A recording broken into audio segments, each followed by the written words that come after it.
Salah satu kendala juga bagi kita para pejuang gangguan asam lambung ketika bulan puasa yaitu adalah takut pergi ke masjid untuk sholat taraweh.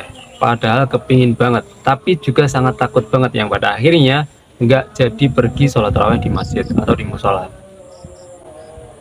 Assalamualaikum warahmatullahi wabarakatuh. Ketemu lagi dengan saya, yaitu salah satu mantan pejuang gangguan asam lambung, GERD, dan juga anxiety. Pada kesempatan kali ini saya akan sedikit membahas tentang itu, tentu saja berdasarkan pengalaman pribadi dan juga sebatas pengetahuan yang saya ketahui saja. Bukan sesuatu yang paling benar sendiri, bukan. Gini, takut pergi sholat tarawih di masjid itu juga menjadi salah satu pengalaman pribadi saya pada saat saya mengalami gangguan asam lambung, GERD, dan juga anxiety. Saya juga pernah mengalami banget kondisi yang seperti itu. Takut banget pergi ke masjid untuk sholat taraweh di masjid atau di musola. Ya walaupun pada akhirnya saya mampu berani untuk sholat taraweh di masjid. Cuman pada di awal-awal juga mengalami takut yang luar biasa. Dan takutnya itu kurang lebihnya adalah seperti ini. Takut kena serangan panik, takut kena serangan asam lambung, takut tiba-tiba lemes banget, nggak berdaya, takut tiba-tiba kelingan dan pada akhirnya pingsan. Dan saya kira ketakutan saya yang seperti itu hampir-hampir sama atau bahkan sama dengan yang dialami oleh teman-teman para pejuang gangguan asam lambung. Takut pergi sholat tarawih di masjid, takutnya adalah takut serangan panik dan takut pingsan dan semacamnya dengan itu. Dan langsung saja cara supaya agar kita berani sholat tarawih di masjid, yaitu adalah yang pertama, kita harus sadari, kita harus pahami bahwa takut yang kita alami itu 99% tidak terjadi. 99% ketakutan kita itu tidak terjadi. Gini, kenapa kita bisa takut? Ya karena memang kondisi kita memang nggak nyaman. Kita sedang mengalami penurunan kondisi yang nggak nyaman banget, iya. Tapi tidak serta-merta setelah kondisi kita turun, setelah kondisi kita nggak nyaman tuh kita menjadi nggak kuat dan pada akhirnya pingsan. Nggak seperti itu juga konsepnya. Cuman sebagian pejuang gangguan asam lambung termasuk diri saya dulu juga seperti itu. Ketika kondisi nggak nyaman itu pikiran meneruskan atau membablaskan atau mengarang meneruskan bahwa oh kalau kondisi nggak kuat seperti ini lama-lama nanti bisa pingsan. Padahal nggak seperti itu, nggak kuat ya nggak kuat saja tapi tidak sampai pingsan. Kondisi kita nggak nyaman, iya mungkin nggak kuat ya tapi nggak sampai pingsan. Cuman ya itu tadi, pekerjaan pikiran kita kadang seperti itu, mengarang sampai seperti itu yang pada akhirnya membuat kita semakin ketakutan sendiri. Jadi yang pertama kita sadari, kita pahami bahwa 99% ketakutan kita tidak terjadi. Dan juga gini, sepengalaman pribadi saya dan yang saya menyimak dari orang-orang dan juga menyimak pengalaman pribadi saya sendiri dan juga pejuang asam lambung yang saya simak, saya belum pernah mendengar cerita atau berita atau info yang menginfokan bahwa ada pejuang asam lambung yang pingsan gara-gara sholat taraweh. Saya belum pernah mendengar cerita, berita atau info yang seperti itu.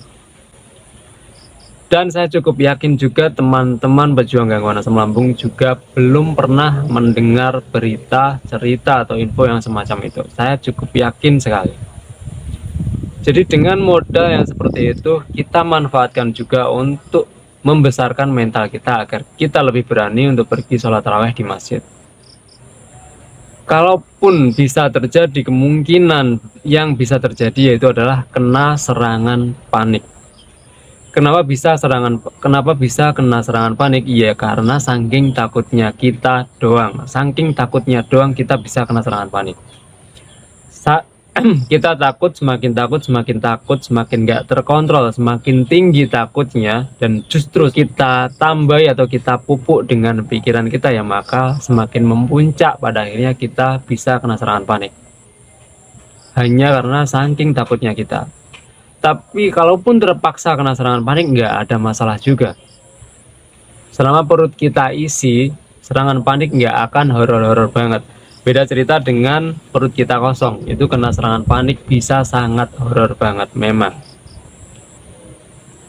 Dan juga kenapa kalaupun terpaksa kena serangan panik nggak masalah, karena juga kita akan melakukan cara yang kedua, yaitu adalah kita sholat tarawihnya perginya sama orang, sama teman, entah sama saudara, sama keluarga, sama orang tua, sama kerabat, sama siapa saja yang kita anggap akan cukup peduli dengan kita ketika kita terjadi sesuatu. Entah orang tua, entah teman dekat atau saudara, itu atur sendiri saja teman-teman. Yang penting kita perginya tidak sendiri, bisa berdua, bisa bertiga, nggak ada masalah. Dengan begitu mental kita akan menjadi lebih besar juga, karena kita akan merasa lebih aman, karena kalaupun terpaksa terjadi sesuatu, ada yang peduli dengan kita. Dengan begitu kita akan menjadi lebih berani lagi untuk pergi ke masjid sholat taraweh. Dan jika pada faktanya di tengah perjalanan sholat taraweh kita nggak nyaman beneran, kita bisa mencoba merilekkan diri serilek-rileknya pada saat itu, di tempat itu. Tapi jika kita beneran nggak sanggup, nggak kuat, nggak betah, ya udah kita pulang, nggak ada masalah. Tapi besoknya kita kembali lagi mencoba lagi. Jangan setelah pulang terus besoknya trauma, jangan. Kalau kita pulang terus kita trauma, nggak berani berangkat lagi, itu ya kita akan semakin lama keluar dari situasi dan kondisi yang seperti itu. Kita akan semakin sulit, kita akan semakin susah untuk keluar dari situ. Jadi ketika kita nggak kuat, ya udah kita pulang, nggak masalah. Setelah itu kita balik lagi, besoknya kita mencoba lagi. Dan juga biasanya di tengah-tengah sholat raweh, pada saat berlangsungnya sholat raweh, pengalaman pribadi saya itu terjadi peperangan di kepala kita. Peperangan antara pikiran negatif dan juga pikiran positif. Pada saat yang seperti itu jangan turuti pikiran yang negatifnya, karena pikiran yang negatifnya cukup pintar juga untuk menyerang kita dengan berbagai macam. Nanti kalau pingsan gimana, nanti kalau lemes gimana, nanti kalau pusing, nanti kalau nyeri, nanti kalau serangan panik, nanti kalau debar-debar, yang macam-macamnya seperti itu akan muncul di kepala kita. Iya, ya nggak berlaku untuk semua pejuang asam lambung, nggak. Cuman mungkin akan ada juga yang seperti itu. Beberapa pejuang asam lambung ada yang seperti itu. Termasuk pengalaman pribadi saya juga mengalami seperti itu. Jadi pada saat itu terjadi, ya maka kita harus mendatangkan juga pikiran positif. Kita mendatangkan juga pikiran banyak, pikiran positif-positif yang pada akhirnya akan menimbun pikiran negatif, yang pada akhirnya yang terjadi adalah pikiran positif yang muncul, yang ada di kepala kita, pikiran positif. Cuman itu memang butuh latihan, nggak ada masalah, yang penting kita mau melihat. Jadi saya kira itu bagi teman-teman pejuang asam lambung yang takut pergi ke masjid, takut nanti pingsan, takut serangan panik, teman-teman bisa mencoba cara yang saya ceritakan ini tadi. Saya kira itu, semoga video singkat ini bermanfaat. Selalu ingat satu hal, selalu bersyukur pada kondisi bagaimanapun kita saat ini. Assalamualaikum warahmatullahi wabarakatuh.